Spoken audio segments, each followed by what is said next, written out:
സദാചാര ആരോപണം ഉയർന്നതിന്റെ പേരിൽ തലമുതിർന്ന കേന്ദ്ര കമ്മിറ്റി അംഗത്തെ വരെ പുറത്താക്കിയ ചരിത്രമാണ് CPM-നുള്ളത്. അതേ പാർട്ടി മുകേഷിന്റെ കാര്യത്തിൽ നിലപാടെടുക്കാൻ വൈകുകയാണ്. തൽക്കാലം രാജിവെക്കേണ്ടതാണ് CPIM അവൈലബിൾ സെക്രട്ടേറിയറ്റിന്റെ നിലപാട്. സമ്മർദ്ദം ശക്തമാകുന്നതോടെ മുകേഷിനെതിരെ കടുത്ത നടപടിയിലേക്ക് CPIM കടക്കുമോ എന്നാണ് രാഷ്ട്രീയ കേന്ദ്രങ്ങൾ ഉറ്റുനോക്കുന്നത്. ഇത്തരം പ്രതിരോധം CPM-ന് മുമ്പുണ്ടായിട്ടില്ല. അരിവാൾ ചുറ്റിക നക്ഷത്രമടയാളത്തിൽ ജയിച്ച പാർട്ടി MLA ബലാത്സംഗ കേസിൽ ജാമ്യമില്ലാ കുറ്റം ചുമത്തപ്പെട്ട് പ്രതിയായിരിക്കുന്നു. സ്ത്രീപക്ഷ രാഷ്ട്രീയം ഉയർത്തിപ്പിടിക്കാറുണ്ടെന്ന് ഊറ്റം കൊള്ളുന്ന പാർട്ടി എങ്ങനെ ഈ അവസ്ഥ മറികടക്കുമെന്നാണ് ചോദ്യം.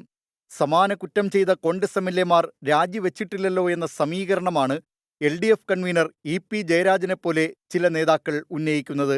സ്ത്രീപീഡനങ്ങളിൽ കോൺഗ്രസും കമ്മ്യൂണിസ്റ്റും ഒരേ തൂവൽ പക്ഷികളോ എന്നാണ് മറുചോദ്യം. മനസ്സു തുറക്കേണ്ടത് മുഖ്യമന്ത്രി പിണറായി വിജയനും CPIM നേതൃത്വവുമാണ്. പീഡന വിഷയങ്ങളിൽ മുതിർന്ന നേതാക്കളെ ദേശീയ തലത്തിൽ പുറത്താക്കിയ ചരിത്രം CPIM-നുണ്ട്. കേന്ദ്ര കമ്മിറ്റി അംഗമായിരിക്കെ തമിഴ്നാട്ടിൽ നിന്നുള്ള CITU നേതാവ് WR വരദരാജനെ CPIM പുറത്താക്കിയിരുന്നു.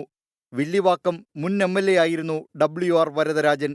പിന്നീട് ഇദ്ദേഹത്തെ പോരൂർ തടാകത്തിൽ മരിച്ച നിലയിൽ കണ്ടെത്തിയത് രാഷ്ട്രീയ കേന്ദ്രങ്ങളെ ഞെട്ടിച്ചു. കർണാടക സംസ്ഥാന സെക്രട്ടറിയും കേന്ദ്ര കമ്മിറ്റി അംഗവുമായിരിക്കെ ബാഗേപ്പള്ളി മുൻ MLA GV ശ്രീരാമറെഡ്ഡിയെ പുറത്താക്കിയതും ലൈംഗിക പീഡന വിഷയത്തിലാണ്. കേരളത്തിൽ ചില നേതാക്കൾക്കെതിരെ പരാതികൾ ഉയർന്നെങ്കിലും അവ പാർട്ടി കമ്മീഷനെ ഉപയോഗിച്ച് ഒതുക്കുകയാണ് ചെയ്തത്. സംസ്ഥാന നേതൃത്വത്തിന് താൽപ്പര്യമുള്ളവരായിരുന്നു ആരോപണ വിധേയർ എന്നതാണ് പാർട്ടി കമ്മീഷനുകളുടെ തലോടൽ കിട്ടാൻ കാരണമായത്. 24 തിരുവനന്തപുരം.